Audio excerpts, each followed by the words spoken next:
नमस्कार दोस्तों।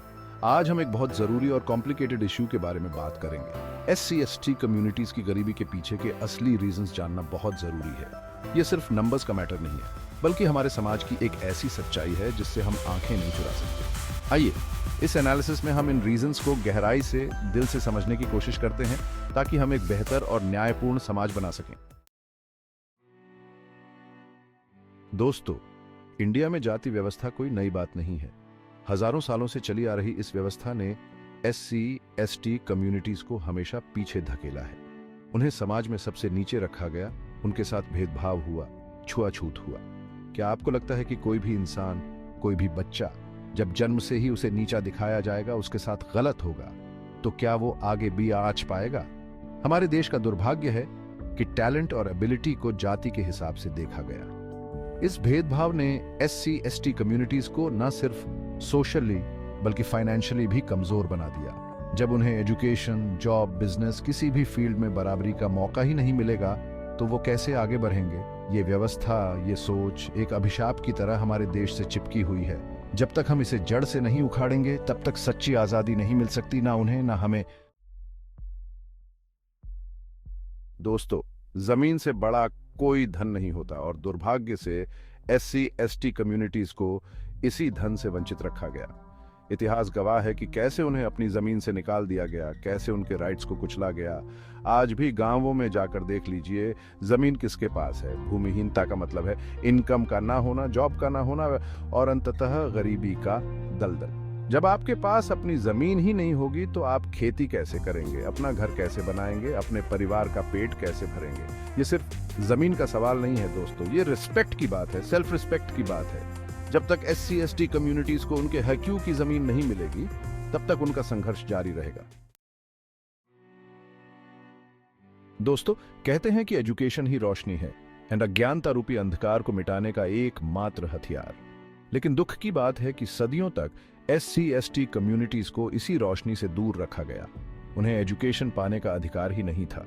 ब्राह्मणवादी व्यवस्था ने एजुकेशन को सिर्फ कुछ लोगों का स्पेशल राइट बना दिया था, जिसका खामियाजा SC/ST कम्युनिटीज को आज तक भुगतना पड़ रहा है। शिक्षा की कमी का मतलब है अपॉर्चुनिटीज की कमी, जॉब्स की कमी और गरीबी का चक्र जो पीढ़ी दर पीढ़ी चलता रहता है। आज भी SC/ST कम्युनिटीज में लिटरेसी रेट बहुत कम है।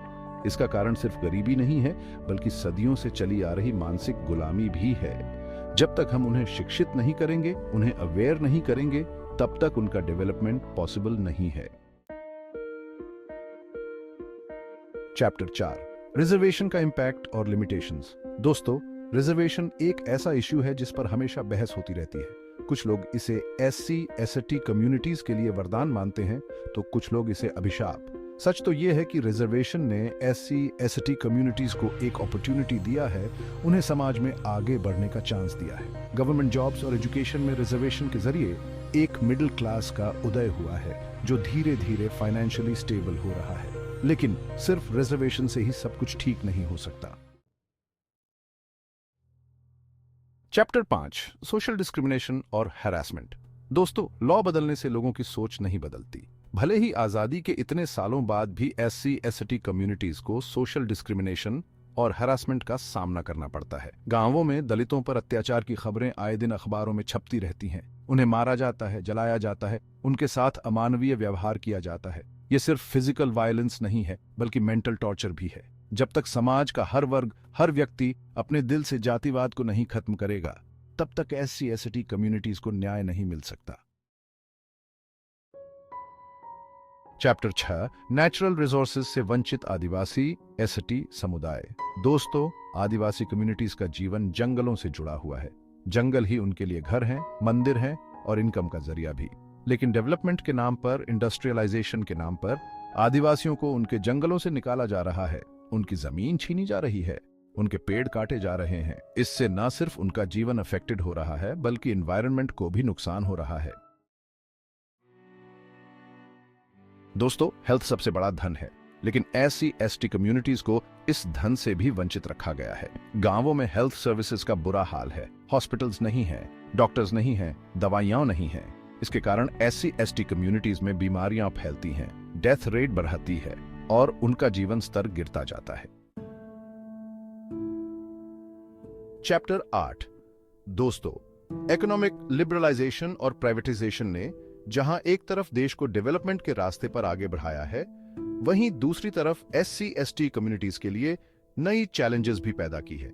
गवर्नमेंट जॉब्स में कमी आई है और प्राइवेट सेक्टर में रिजर्वेशन का प्रोविजन नहीं है। इससे SC/ST कम्युनिटीज के लिए जॉब्स के अपॉर्चुनिटीज कम हुए हैं। चैप्टर 9।